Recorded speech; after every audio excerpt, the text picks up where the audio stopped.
Então, pessoal, boa noite. A gente está aqui com mais uma atividade, uma palestra do Penso, né, do projeto Ensino na Universidade, Ensino, Pesquisa e Extensão na Universidade. Hoje a gente vai conversar com o professor Dielison de novo, ele é da Universidade Estadual do Maranhão e faz doutorado na Universidade Federal do Ceará. O tema de hoje é um tema muito interessante, né, que são as pessoas em situação de rua. Então, assim, é um tema muito delicado que a gente pode aprender bastante coisa, já que foi o trabalho do mestrado do professor Dielison. Gostaria de agradecer aí quem está com a gente essa noite. Deixa a sua cidade e estado para a gente comentar depois. Perguntas a gente faz ao final, assim como a lista de presença também vai ser enviada. Agradecer a Bianca, que fez aí intermediação com o professor Dielison, ao Gustavo, que está assistindo a gente hoje, e a vocês que estão aqui. Então, Dielison, pode ficar à vontade, um prazer ter você aqui de novo, e espero que a gente tenha uma troca muito boa essa noite. Pronto, muito obrigado mais uma vez. É uma parceria que vem dando certo, isso é muito bom. Como o professor Jorge já antecipou, me chamo de Ellison Lima, eu sou enfermeiro de formação, sou aqui do Maranhão, da quinta maior cidade do estado, que é Caxias. Eu sou docente no curso de enfermagem da Universidade Estadual do Maranhão, também de uma particular, Faculdade de São Francisco, Faculdade de Educação de São Francisco, FAESF, e atualmente eu estou fazendo doutorado em saúde pública na Federal do Ceará. O meu mestrado, né, a minha dissertação, ela foi com pessoas em situação de rua. Eu sempre vim trabalhando muito com populações vulneráveis, né? E aí vocês vão ver que a população, as pessoas que estão em situação de rua, elas também se encontram nesse grupo. E a gente vai dialogar um pouquinho a respeito, tá bom? Então eu vou tentar trazer aqui para vocês um pouco sobre essa saúde e violência nessa população em situação de rua. Só para me confirmar, o áudio e imagem está tudo ok? Tá, funcionando muito bem, tá dando para Pronto, ouvir, tranquilo. tranquilo. Então vamos lá. E aí eu deixo para vocês, né? Eu vou tentar entrar aqui também pelo celular para me acompanhar o chatzinho, já que fica complicado. Quando vocês olham essa imagem, vocês podem se manifestar, né, a nível de chatzinho. Qual o sentimento que vem para vocês quando vocês olham essas imagens? E aí eu peço que vocês sejam bastante sinceros, tá bom? Sinceros não só comigo, mas com vocês mesmos. Qual o sentimento que vem quando vocês olham para essa imagem? Podem colocar no chat. Ou quem quiser também ligar o microfone, fique à vontade. Como eu escrevi ali, né, já querendo participar de tudo, Pronto. apesar da gente não ser objeto, mas dá uma sensação de abandono, né? De falta de Abandono. cuidado. E aí a Bianca botou tristeza, descaso aqui. Mais tristeza também, Carol botou. Tentar acompanhar aqui pelo celular. Descaso, abandono, tristeza. Alguém mais?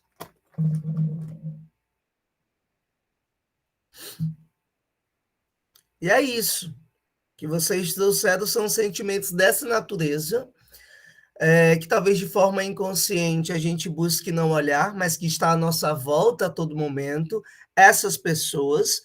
E aí trazendo, acho que foi a Stephanie que colocou vulnerabilidade, exatamente, trazendo para esse momento que a gente ainda está vivendo, quer queira ou não, claro que hoje bem mais controlado, né, que é a pandemia da Covid-19, nós começamos a ver exatamente esse aumento dessa população, e eu faço esse exercício com vocês a partir de agora, que vocês possam, depois desse nosso momento aqui, saírem nas ruas da cidade de vocês, na rotina de vocês, mas que vocês comecem a olhar para esse público que está lá.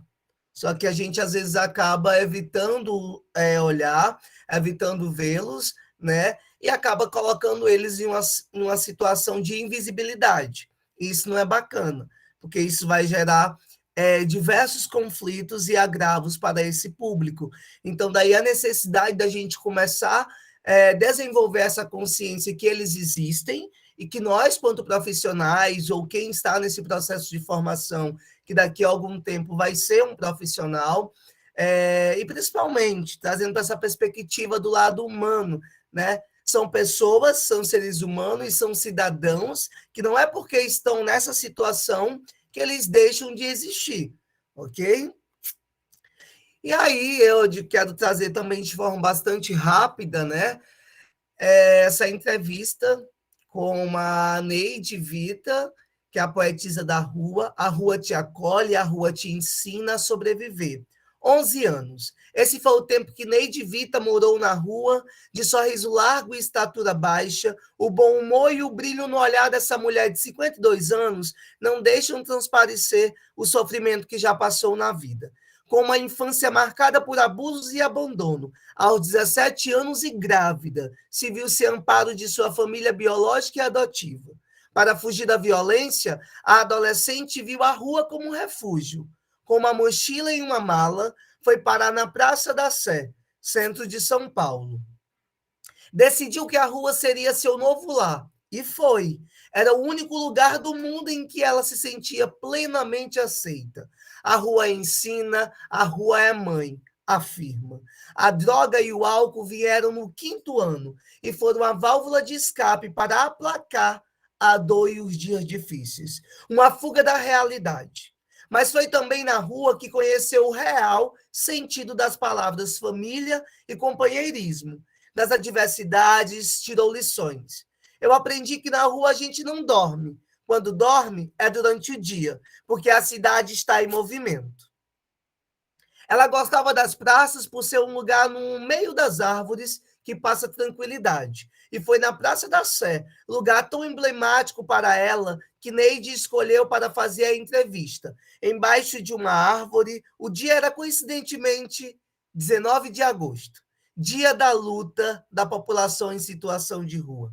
A mistura de emoções que permeavam sua cabeça foi visível quando chegamos à praça, e ela relembrou, com certa melancolia, e talvez até com uma ponta de nostalgia, daquela tarde que mudou o rumo da sua vida.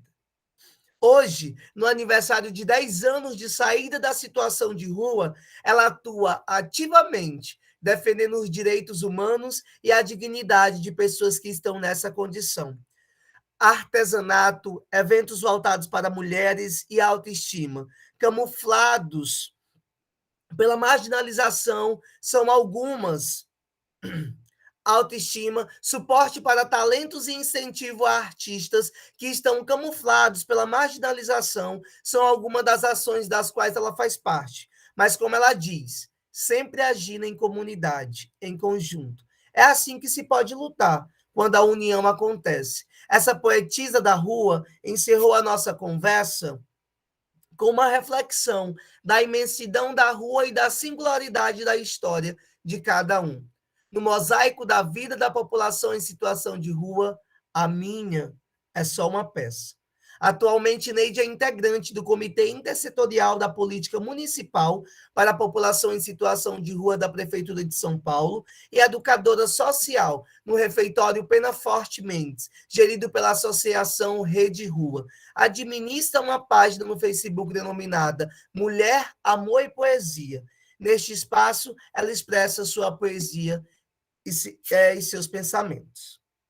E aí, antes da gente entrar de fato, eu acho que é importante, quando eu li, estava vendo algumas entrevistas, existem várias sobre a parte da violência, mas eu quis trazer hoje para vocês esse outro lado, né? Que essa rua, ela ensina, às vezes ela é mãe, porque durante a minha pesquisa eu me deparei com essas situações de pessoas que viraram para mim e falaram: eu não pretendo sair da rua, aqui eu me encontrei, e para mim foi muito forte escutar isso.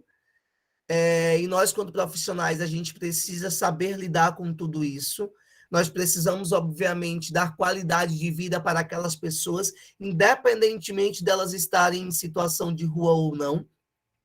E aí, quando eu escuto de um homem falando que ele se encontrou na rua, a rua ele sabe onde está a família dele, ele sabe onde estão os filhos dele, mas ele gosta de estar naquela situação, mesmo existindo diversos agravos que a gente vai já conversar, ele se encontrou ali, e para mim me causou um impacto muito grande desde que eu comecei a trabalhar isso e entendi.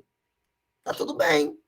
Tudo bem se ele escolheu estar nessa situação, se ele escolheu, né, ser um morador de rua, colocamos dessa forma, porque existe uma diferença entre o morador de rua e o morador em situação de rua. A pessoa em situação de rua é aquela que ela está temporariamente, ela está naquela situação, mas ela tem perspectiva de sair, diferente do morador de rua, que é aquele que para ele tanto faz como tanto fez, ele não tem perspectiva, ele não busca ferramentas para sair. E aí, quando ele chega e fala isso durante a minha entrevista, que ele era feliz estando naquela situação, veio muito forte para mim aquela fala dele. Depois eu fui buscar entender, né? E aí, quando ele começa a contar da onde ele veio e aonde ele está, o que ele viveu antes de estar da rua, tudo bem que durante a rua ele ainda vivencia muitos obstáculos, mas comparado à vida que ele levava antes, para ele talvez a qualidade de vida é de estar na rua. E para mim, no início, foi muito conflituoso entender tudo isso, sabe? Mas a gente precisa compreender que nós estamos em uma sociedade essa que é formada por diferentes segmentos populacionais, como a gente pode ver, diferentes grupos, né? Grupos de mulheres, de idosos, de crianças e também de pessoas, de população em situação de rua, onde essa população em situação de rua ela é caracterizada como aquele grupo que ele não detém de uma habitação, de uma residência, e por conta disso eles acabam estando, né, vivendo em logradouros, albergues, prédios abandonados nas ruas das cidades. E aí, trazendo a nível de Brasil, que fique bem claro, né, que em 2022, graças a Deus, a gente, segundo o IBGE, né, começamos a já fazer esse processo de saber a estimativa dessa população, de fato, esse número. É um obstáculo muito grande você conseguir saber por número quantas pessoas existem de fato, haja vista que muitos deles hoje estão em um lugar, amanhã já estão em outros lugares, eles andam muito, eles às vezes não param, de cidade em cidade, enfim. E aí, para você conseguir contabilizar, fica difícil, mas com muita luta, com muito empenho, né? O Instituto Brasileiro de Estatística e Geografia está conseguindo fazer esse levantamento dessa população a nível nacional, assim como de outras populações também, como as populações quilombolas, e isso é um avanço, quer queira ou não, para a nossa sociedade, mas segundo o Instituto de Pesquisa Econômica Aplicada, o IPEA, né, num levantamento de 2012 até 2020, encontrou-se aproximadamente aí um total de 222 mil pessoas em condições, né, vivendo em situações de rua, das quais, comparado a 2012, houve um aumento de mais de 139%, isso é muito grande, sendo que 13% é composta pelo sexo feminino e 87% pelo sexo masculino. E segundo dados, né, em janeiro de 2022, segundo o cadastro no programa de Bolsa Família, já tinha cadastrado 161.469 pessoas. E aí a gente sabe que existem inúmeras causas que acabam contribuindo para que essas pessoas acabam se tornando indivíduos que estão em condição de rua. Né? A gente pode estar citando a questão da migração, desilusão amorosa, conflitos familiares, pobreza, miséria, desemprego, a própria violência, enfim. Então, existem diversos agravos que acabam contribuindo para que aquele indivíduo venha se encontrar nessas situações, assim como a dependência de substância psicoativa, sofrimento mental, então tudo isso são agravos que levam as pessoas a se encontrar nessa situação. E a gente não pode falar de pessoas em situação de rua sem citar, né, que por meio do decreto de número 7.053, de 23 de dezembro de 2009, foi instituída a Política Nacional para Pessoas em Situação de Rua. Foi mais uma vitória que esse grupo teve. E a gente precisa entender, mais do que nunca, que morador de rua, ele não é lixo, ele não é bicho, ele é ser humano. E é a partir dessa perspectiva dele ser humano que nós precisamos cada vez mais sair na rua e ver esses indivíduos. Ver esses indivíduos como pessoas que, por algum motivo, se encontram naquelas condições.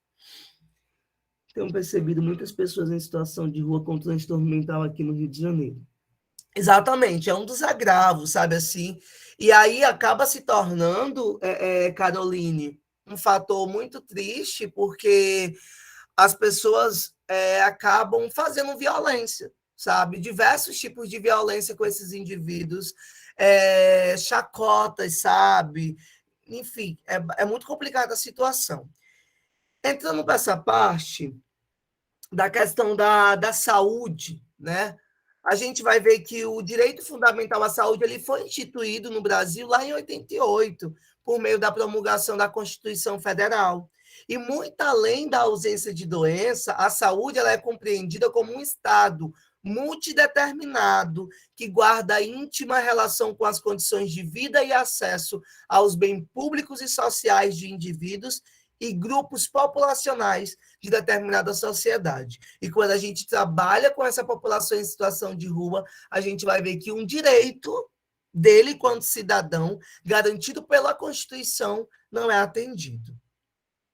As desigualdades sociais, elas perfilam profundos padrões de realidades sociossanitárias nos diferentes segmentos populacionais. E, nesse contexto, importantes iniquidades em saúde são produzidas. Olha, Sofia, o coitadinho não tem casa. E aí eu vou confessar para vocês que durante essa pandemia me causou assim, uma inquietação tão grande no início, porque depois começaram a olhar para esse público, começaram a buscar criar estratégias de promover a saúde desses indivíduos e preveni-los de vir adquirir a infecção, né, do corona, SARS-CoV. Então, assim, mas no início, era o que era falado, qual era a recomendação? Vamos fazer isolamento social, não saiam de casa, ficam em casa. E esses indivíduos que não têm casa, né? Como que eles poderiam estar diante dessa situação? E tudo isso vai gravando mais ainda a situação deles.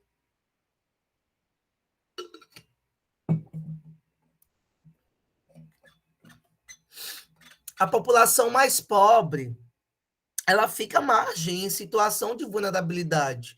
Isso acredito que não é novidade para ninguém. Né? E as pessoas que fazem dos espaços das ruas como moradia, elas expõem vulnerabilidades complexas, apresentando heterogêneas necessidades e demandas para a manutenção de suas vidas.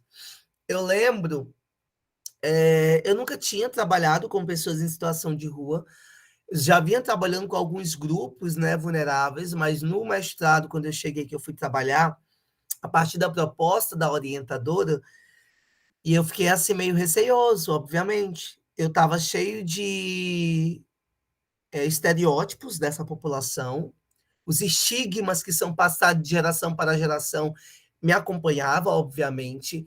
E aí, quando eu começo fazer essa imersão entre essas pessoas em situação de rua, eu começo a olhar por uma outra perspectiva, eu começo a olhar por o outro lado da moeda, sabe? E aí eu começo a perceber o quanto que nós, sociedades, contribuímos muito para que eles continuem naquelas condições, né? Aquelas pessoas que a todo momento lutam para sair de condição em situação de rua, mas que nós, sociedades, às vezes contribuímos muito que elas venham se encontrar cada vez mais naquela situação.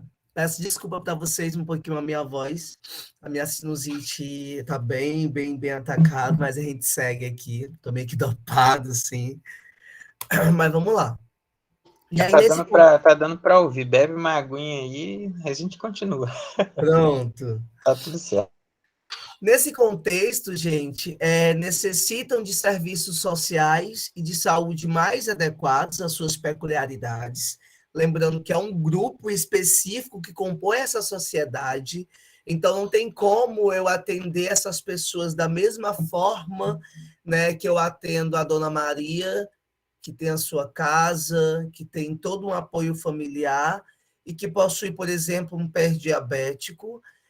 Quando eu penso nesse indivíduo que está em situação de rua e que também tem esse pé diabético, que foi em decorrência de uma lesão que ele sofreu, por conta que ele não trata essa diabetes, ele foi agredido e acabou que o pé dele teve um ferimento que não foi tratado, e aí isso foi gerando uma bola de neve, ele se encontra nessa situação, então tudo isso eu preciso, quanto profissional e quanto ser humano, eu preciso olhar por essa perspectiva, conhecer as dificuldades que afetam o processo saúde, doença, cuidado desse grupo populacional é condição fundamental para que nós possamos dar melhores condições e qualidade de vida para esses sujeitos, para contribuição na formulação e implantação de políticas públicas e serviços que respondam efetivamente às suas necessidades. Como eu disse, em 2009 foi instituída a Política Nacional para pessoas em situação de rua. Muitos direitos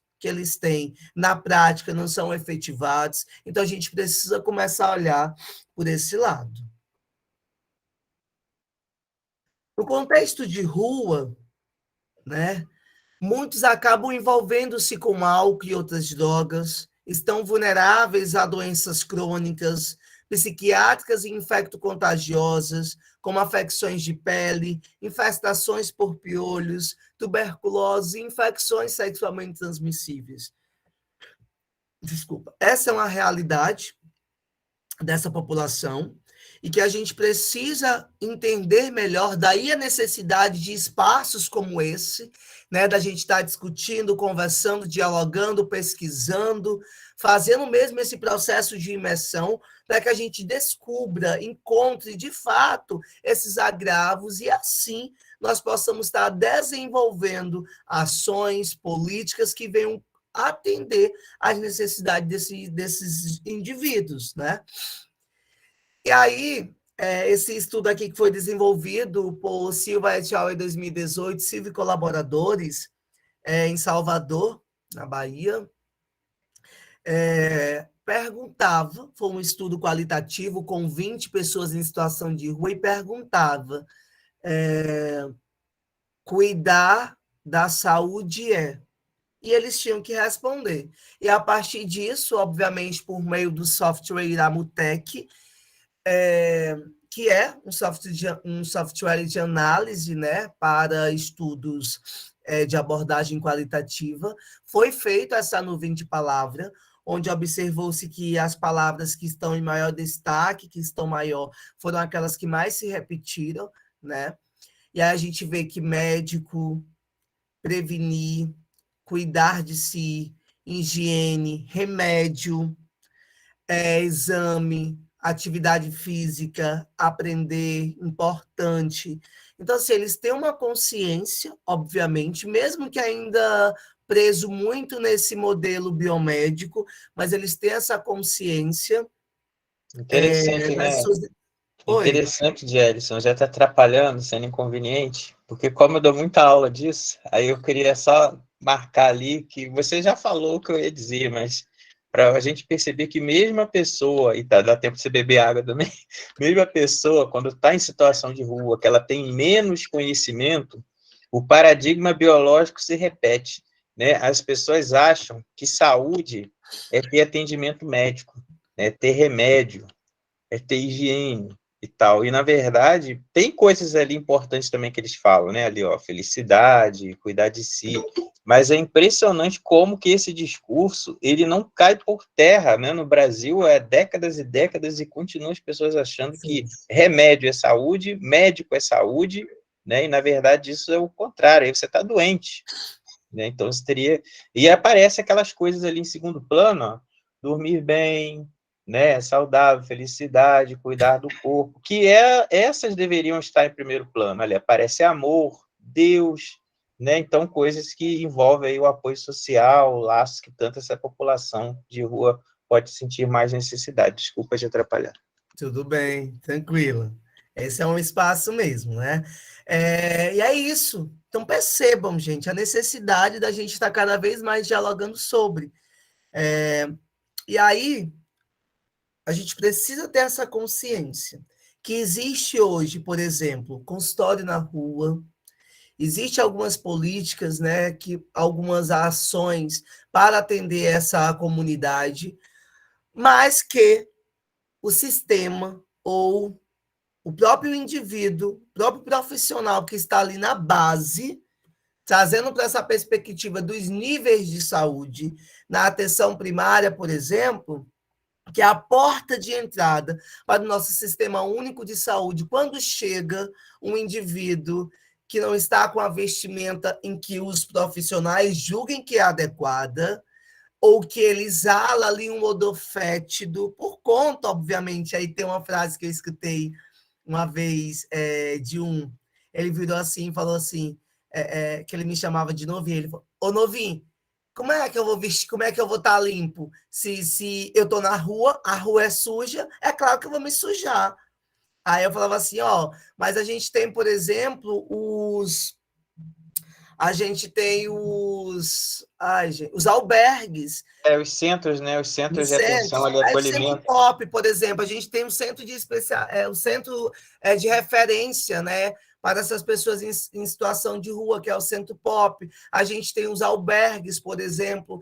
Só que aí ele vira para mim e fala: para mim entrar no albergue, eu preciso estar aqui tal hora, porque só pode entrar tantas pessoas e nós somos mais. Olha só. E aí é quando você começa a ver de fato, sabe, assim, a proporção que é tudo isso, que tudo bem, está existindo ali um serviço, uma rede, mas que não é suficiente, sabe? Daí a necessidade da gente começar, nós que estamos na academia, nós que somos profissionais, a necessidade da gente cada vez mais levantar a voz e dizer essas pessoas existem e elas necessitam da gente, quer queira ou não, já que perante essa sociedade, às vezes, elas são invisíveis. Né? Mas o que eu estava falando sobre os níveis de saúde é exatamente nessa perspectiva que quando chega um indivíduo procurando essa assistência, sabe?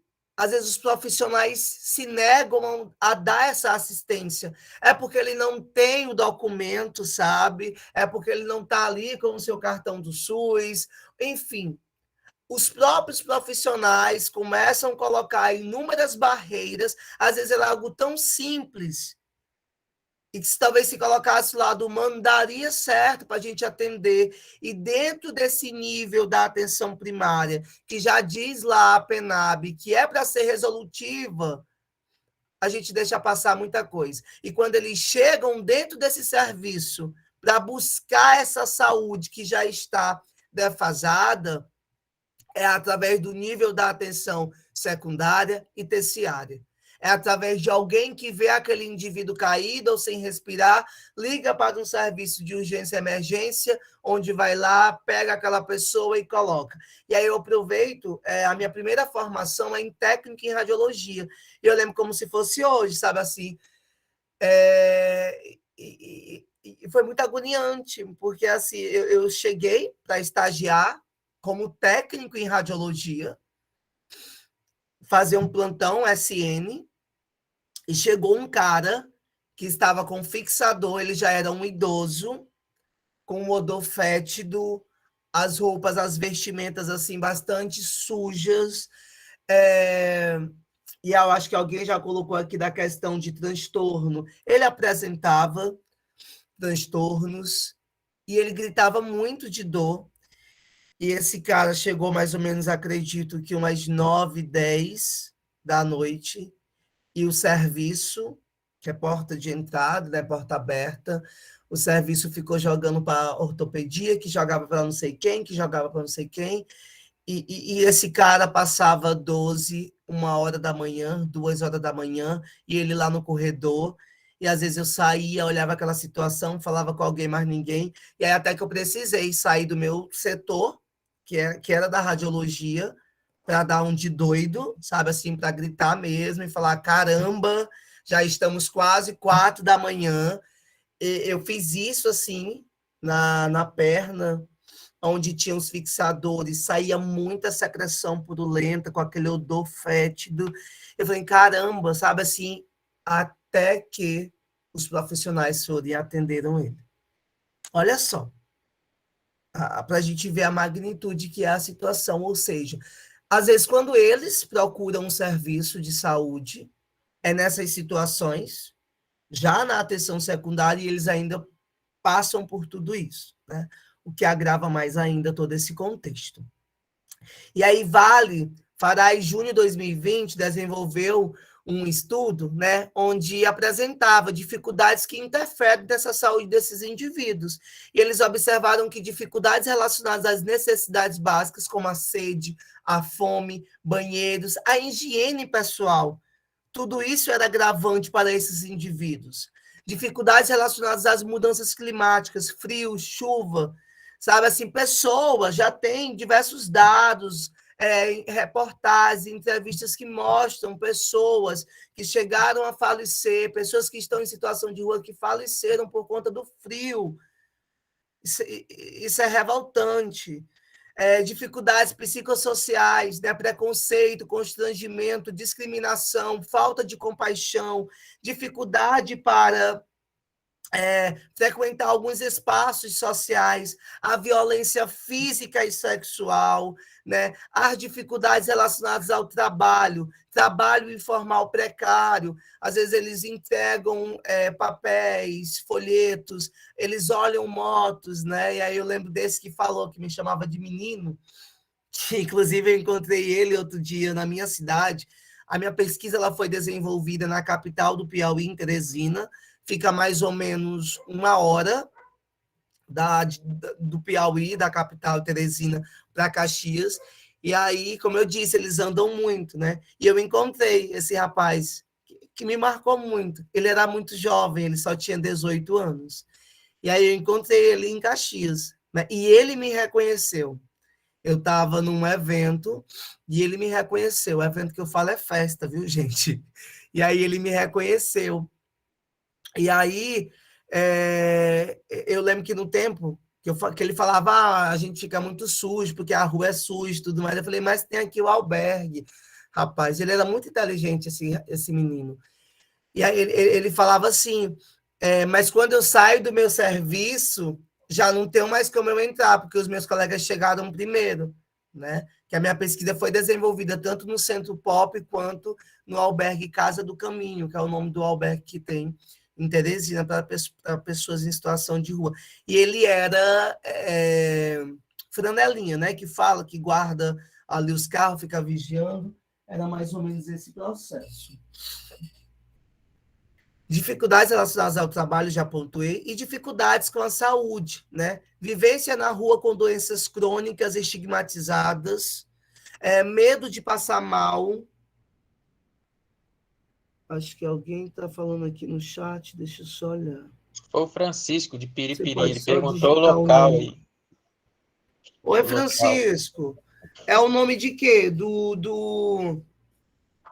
Eu acho que o local onde você fez a pesquisa. Pronto, eu desenvolvi a pesquisa tanto no Centro Pop, que fica mesmo no centro de Teresina, né, como no albergue Casa do Caminho. Foram esses 2 locais que eu trabalhei, e teve alguns momentos que eu precisei sair com a equipe, né, de fato, pelas ruas lá da cidade. Então, gente, nesse sentido, né, destaca-se o respeito à diversidade e a garantia de atendimento integral a essa população em situação de vulnerabilidade e desigualdade social, perpassando pelo conjunto de programas e ações de saúde no âmbito do Sistema Único de Saúde do SUS, respeitando o princípio da equidade em saúde, de modo a dirimir a desigualdade e a situação de vulnerabilidade, com observância às especificidades e os determinantes sociais em saúde. E aí a gente chega nessa parte que é a violência. Vou tentar correr um pouquinho, que eu acho que o tempo já está bastante avançado. Eu acabo falando muito. 35 minutos você está falando. Tem mais uns 25 aí. Pronto. Vai dar certo. Então, gente, dentre os demais problemas, os diversos problemas, na verdade, enfrentados por essa população, destaca-se a vivência em situações diversas de violência, em especial a violência interpessoal, ou seja, de uma pessoa para com a outra, mas a gente vai ver que a violência autoprovocada, ela existe, e isso é um agravante. Sabe-se que a perpetração e vitimização tem sido um problema crítico nas populações de jovens sem teto, por exemplo. Perdão. Rapaz, desculpa. Só falta eu começar agora com soluço. É demais também. Mas vai dar tudo certo. A gente E o fica meu com é aquele calma. soluço que demora. Não precisa se preocupar, a gente aguarda. Vamos lá, gente. As formas de violência contra as pessoas em situação de rua, elas iniciam-se com preconceito e estigma que muitos sofrem, desde a violência simbólica, refletida no descaso e abandono dos cidadãos que compõem a sociedade civil. E aí eu pude observar, na minha pesquisa, eu trabalhei com o uso de álcool e outras drogas, transtorno mental comum e violência nas pessoas em situação de rua. E eu percebi que, por exemplo, muitos deles não sabiam de fato que eles sofriam violência, sabe assim? Eles começavam a relatar situações e que eu ia pontuando. Nessa situação que você me disse aqui, você sofreu violência tal. Mas antes eu já tinha perguntado, sabe, se eles já tinham sofrido violência, quais os tipos de violência. Eles não falavam, por exemplo, a violência psicológica, a violência simbólica. E aí, quando eu começava a dialogar com eles, né, que eles começavam a pontuar determinadas situações que ele falava, eu falava, isso aqui é violência assim que você sofreu. E é. Então, a gente precisa potencializar até mesmo esse sujeito, para que eles entendam, né? Eu vou estar falando mais na frente sobre notificação. Quando a gente fala de notificação de violência, os dados são alarmantes, mas o mais engraçado é que são dados que não são reais totalmente, porque a subnotificação ela é gigantesca. Bom, bem como dos governantes que administram, né? Deixa eu só voltar aqui. É um descaso, né, e abandono dos cidadãos que compõem essa sociedade civil, bem como dos governantes que administram o país, os quais são respaldados por um sistema de exclusão. Não tem como a gente discutir isso, porque é fato, sentindo-se no direito de protagonizar em casos que vão desde agressão verbal e física a homicídios ou tentativas, né, envenenamento e atear fogo, dentre outros problemas. Se você for pegar aí inúmeras entrevistas, inúmeras reportagens, existe inclusive, né, não vou me recordar de fato assim qual foi o ano, né, mas que diversas pessoas em situação de rua foram violentadas a ponto de irem a óbitos, atearam fogos, sabe assim, pessoas que se sentiram no direito de sair de determinado evento, ver aquelas pessoas dormindo e atearam fogo naqueles indivíduos, salvo engano, em São Paulo. E isso é muito desumano, mas que a todo momento eles estão passando por isso. A obrigatoriedade de comunicação das violências contra segmentos vulneráveis da população passou a integrar as ações do SUS a partir de determinações, como, por exemplo, o Instituto da Criança e do Adolescente, através da Lei 8.069, de 90, seguido da Portaria de número 10.778, para a violência contra mulheres, e o Estatuto do Idoso, Lei 10.741, de 2003, né, começaram a colocar isso, essa obrigatoriedade dessa comunicação dessa violência, e a partir disso veio toda uma luta, passando por 2001, até que em 2011, com a portaria de 104, a notificação de violência interpessoal e autoprovocada, ela se tornou compulsória em todos os serviços de saúde públicos e privados do Brasil. Em 2014, foi incluído o campo motivação da violência na ficha de notificação de violência interpessoal e autoprovocada. Então, a partir dessa ficha de notificação, que lá vinha diversas perspectivas, seja por conta da orientação sexual, seja por conta do sexo, enfim, foi colocado a motivação. Então, a partir daí, teve como, né, a partir de 2014, começar a olhar melhor por essa perspectiva desses dados que servem de bases para que a gente possa analisá-los e, assim, ter conhecimento de como se encontra esse agravo perante essa sociedade.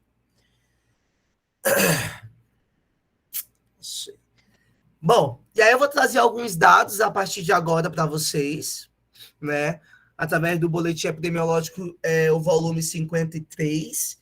Esse boletim, ele dá ênfase, obviamente, ao monitoramento dos casos de arbovirose até a semana epidemiológica de número 22 de 2022, mas ele também traz, né, dentro desse boletim, ali no seu capítulo 12, falando sobre essa população em situação de rua e violência, uma análise das notificações no Brasil de 2015 a 2019.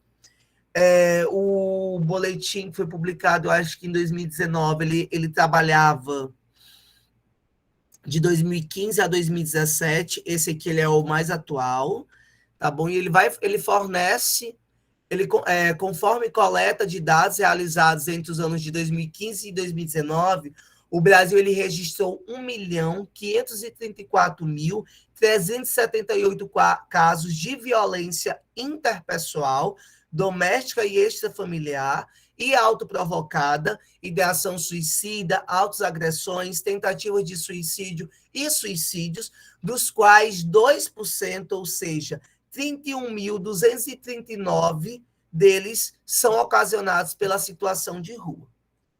Ah, mas 2% não é nada, pelo contrário, é muita coisa, ainda mais se tratando de uma população totalmente vulnerável, certo? E fazendo esse recorte temporal de 2015 a 2019, lembrando que são dados que foram notificados, mas que existe uma subnotificação. Então, são dados, sim, alarmantes. E aí, essa taxa de notificação para cada 1 milhão, né, a gente vê que a violência interpessoal ela tem ali uma taxa de 30,2 para cada 1 milhão de habitantes.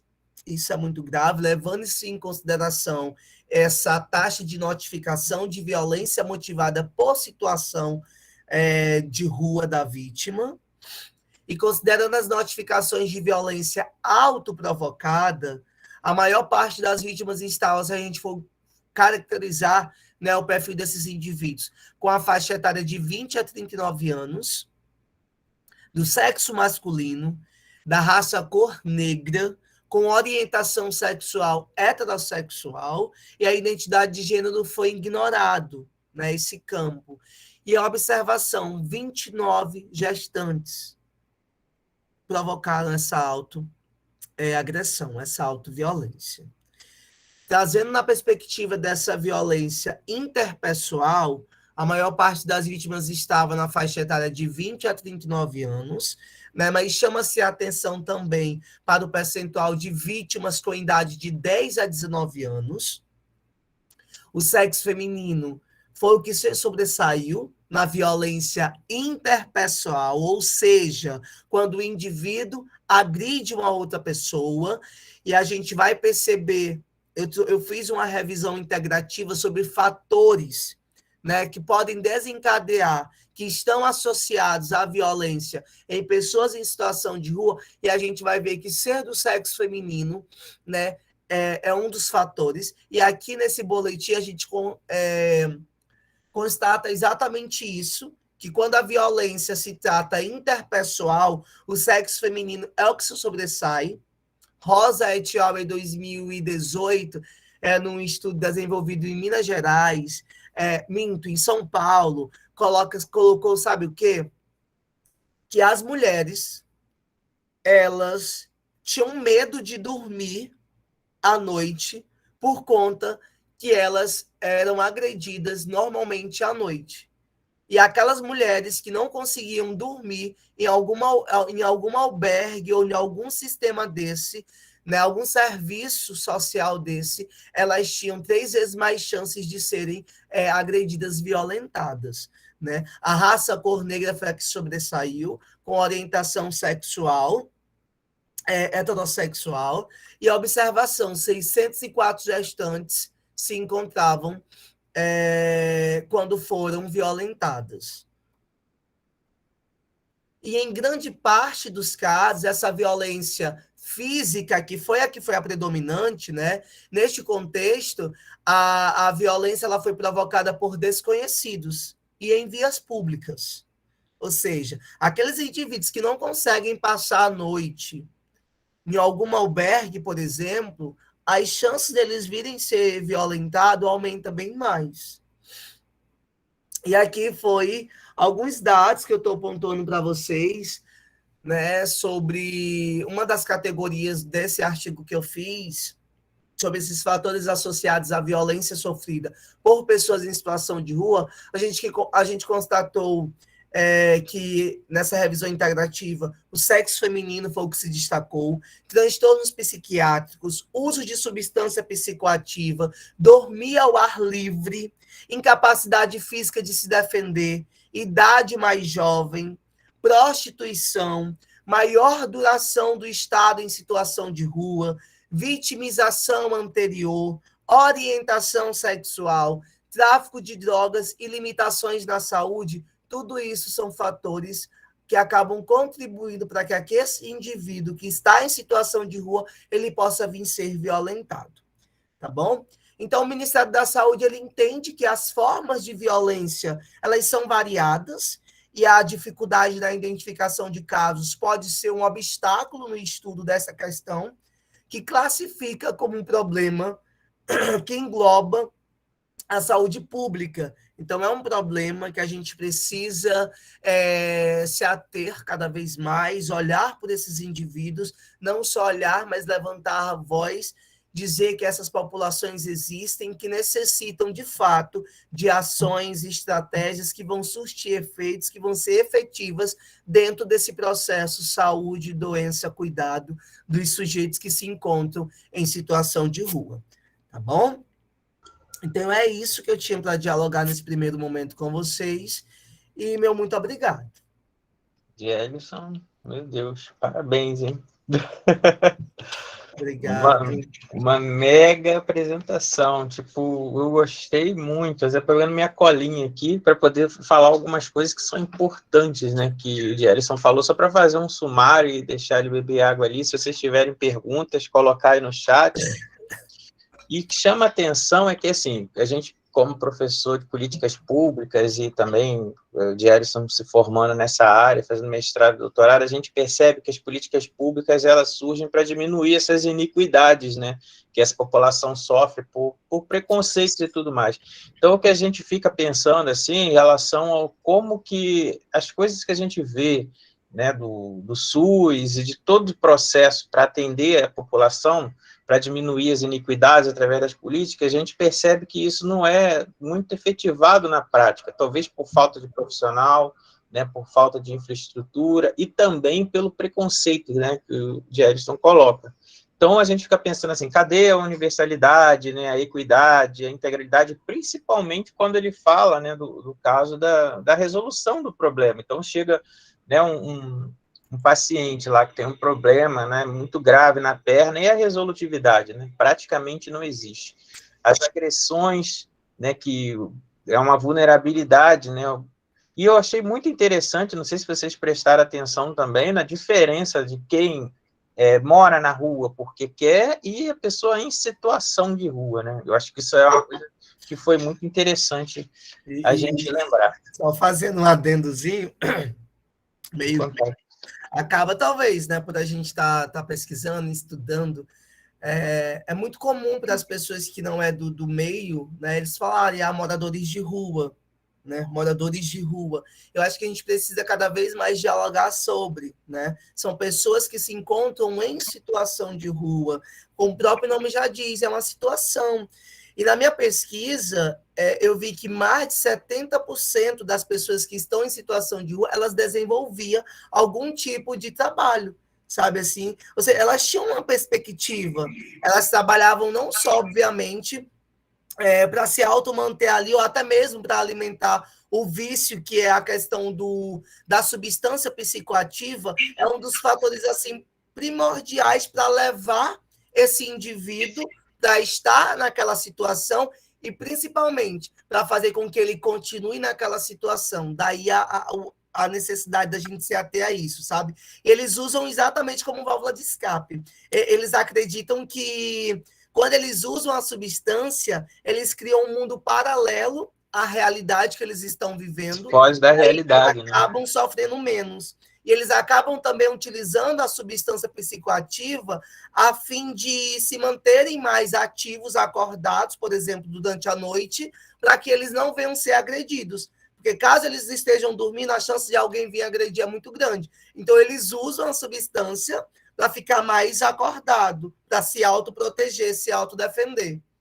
E essa agressão, ela é tão institucionalizada, né? Porque o que acontece? Quando a gente fala assim, porque foi lá e agrediu, igual eu colei aí várias pesquisas, várias notícias mostrando aí, né, agressão a pessoas em situações de rua. Mas a gente esquece também da violência que é a social. Então, quando morre alguém de frio, né, ou quando está desidratado e morre porque não tem o que comer, é um abandono, assim, dessas pessoas que a gente observa que não tem um amparo. E aí, quando o Gerson traz sobre os centros de atenção, de acolhimento, e aí a gente vê a falha muito grande da política pública no atendimento a esse público, quando a própria interpretação deles, né, desse acolhimento não é boa, porque está fechado, tem um número X para atender, né? Então, assim, se a população em situação de rua está aumentando, a gente tem que ter estratégias para poder também evitar com que essas doenças e que hajam mortes também, porque algumas doenças, como o Edson coloca, por exemplo, tuberculose, né, tem muito IST, e principalmente os problemas de ordem mental. Porque, assim, muitas vezes, como o Gerson mesmo coloca, as pessoas que estão em situação de rua, elas têm algum transtorno, algum problema mental que levaram elas a ficarem isoladas e afastadas de determinado grupo. E aí, como elas não são acolhidas, né, e aí acaba gerando um outro problema, né? Então, vai ficar ali na rua, como o Gerson explica, não porque quer, mas porque é aquilo ali que restou para ela. Então, isso é uma coisa que a gente tem que pensar. E chega ao ponto de, no nível máximo de atenção dentro do SUS, nessa pessoa em situação de rua, buscar o atendimento, porque na atenção básica ou alguma coisa de prevenção, a gente não consegue fazer. Aí entra naquela parte da autoviolência, né? Como a gente vê também, ó, que teve no Rio, também a situação de, né, uma pessoa em situação de rua que ela agrediu uma outra pessoa e chegou a matar, o inverso também acontece. Então, assim, tudo que tem ali uma relação de transtornos mentais, que isso precisa ser né, quer dizer, o Gerson citou, mas a gente poderia falar que seria né, o atendimento, né, a clínica na rua, né, que eu não sei qual o nome que é por aí, né, Gerson, deve ser o mesmo nome, né? De quê? Na rua? Consultório na rua. Tem clínica na rua, consultório na rua, cada consultório. cidade... Existe uma política, por exemplo, dentro da PENAB, por exemplo, para ter o consultório na rua, entende? Que é uma equipe multiprofissional que é para sair, de fato, fazendo essa busca ativa desses sujeitos, para ajudarem por exemplo, a questão do próprio cartão do SUS, entende? Essa documentação que às vezes é uma das barreiras que eles encontram para... eu orientei um TCC que trabalhava exatamente isso, que eram as barreiras, identifiquei essas barreiras para eles serem atendidos no serviço de saúde, né? E a gente viu que a documentação é um dos... você manda para a gente o link, se você publicou aquele artigo, que eu coloco lá no YouTube também. Inclusive, vou falar para o pessoal que lá no Espaço Aberto, que é onde eu vou postar esse vídeo daqui a pouco, tem também uma entrevista com a professora da UERJ, que foi o estudo dela do mestrado, se não me engano, também sobre pessoas em situação de rua. Eles têm a pergunta da Stephanie aqui, que ela falou como foi a abordagem com essas pessoas, né? Houve resistência? Eu não sei que parte que ela fez essa pergunta, do que você estava falando. Eu acho que era durante a minha pesquisa. É isso, Stephanie? Não sei se ela está aqui ainda. Deve ser isso. Mas aí, teve resistência? É isso mesmo. Muita. Olha, foi assim, foi um desafio, sabe? Assim, primeiro, só vou contar um relato aqui muito doido. Eu trabalhava em equipe com mais 3 alunos. Simplesmente uma pessoa em situação de rua seguiu uma das alunas. Sabe assim? Imagine minha cabeça. Então teve fica apavorado. Muito complicado. Teve toda uma rede, né? Primeiro, a gente abordava, a gente ia cedinho. Eles passam no Centro Pop, eles passam a noite na rua, os que não conseguiram adentrar. Eu utilizei esses 2 serviços, o Centro Pop e o albergue. No Centro Pop, eu chegava por volta de umas 5h30, 6 horas da manhã, que é quando eles iriam distribuir as senhas para almoço no RU não, meu Deus, no restaurante popular. E aí, o horário que eu tinha para pegar eles era naquele horário, onde eles deixavam algum documento, ia guardar algumas coisas no armário lá que eles tinham, e era a hora que eu ia conversar com eles. E muitos, principalmente eu observei isso, que aí é até uma deixa que eu deixo para depois desenvolver alguma pesquisa, pessoas trans não queriam de jeito nenhum conversar com a gente, sabe? Assim, foi uma das maiores dificuldades que a gente teve. Mas a gente tinha muito essa dificuldade de chegar, se apresentar. Às vezes, algum profissional lá do serviço acompanhava a gente até eles desenvolverem um pouquinho mais de confiança, mas tinha muito essa resistência. No albergue, que é onde eles adentravam, primeiro, lá não pode entrar com efeito de substância psicoativa.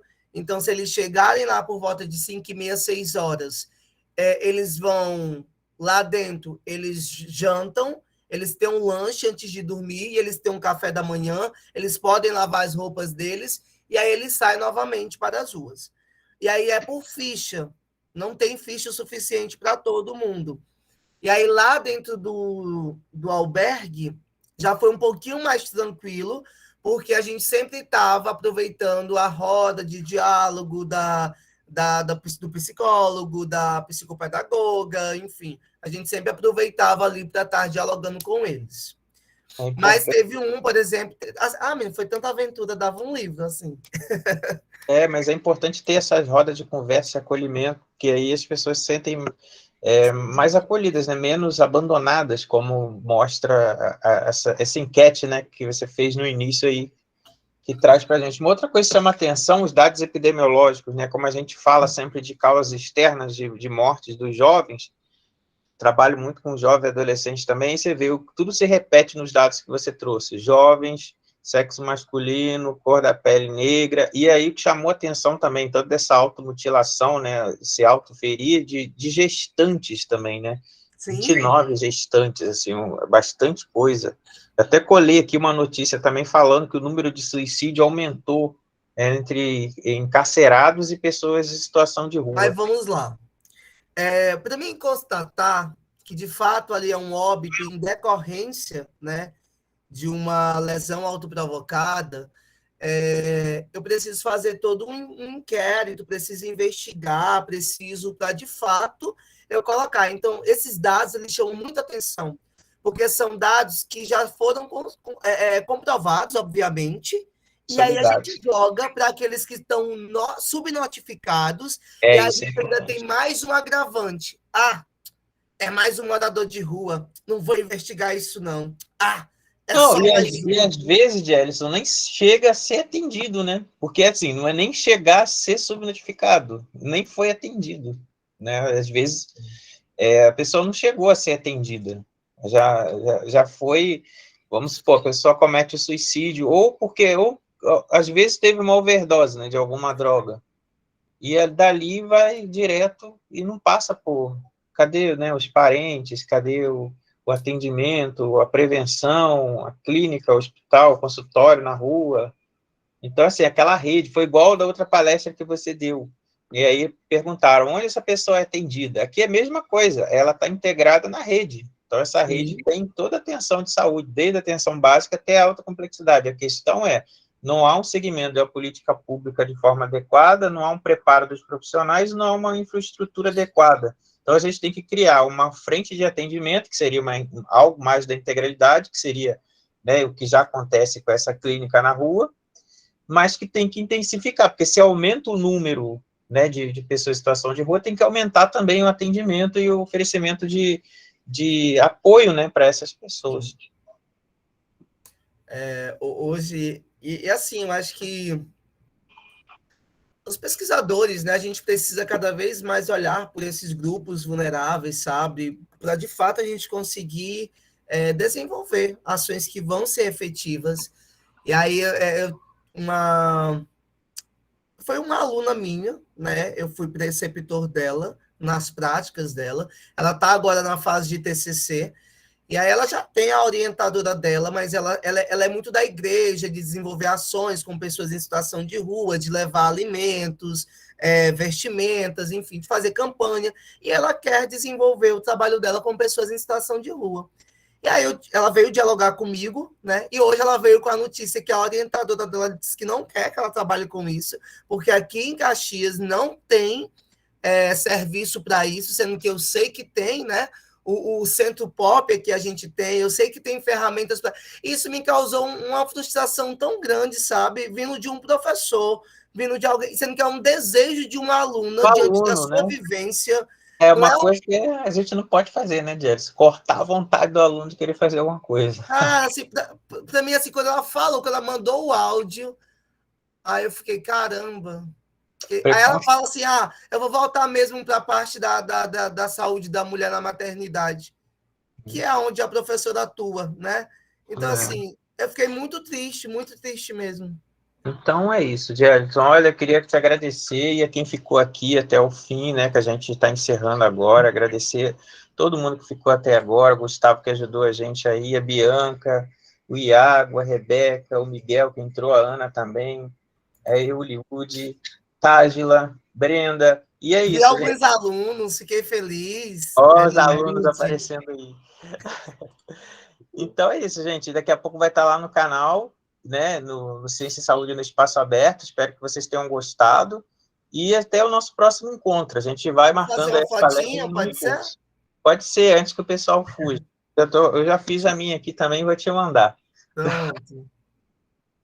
Então, gente, muito obrigado, boa noite. Daqui a pouco a gente vai encerrar lá a lista, né, de presença.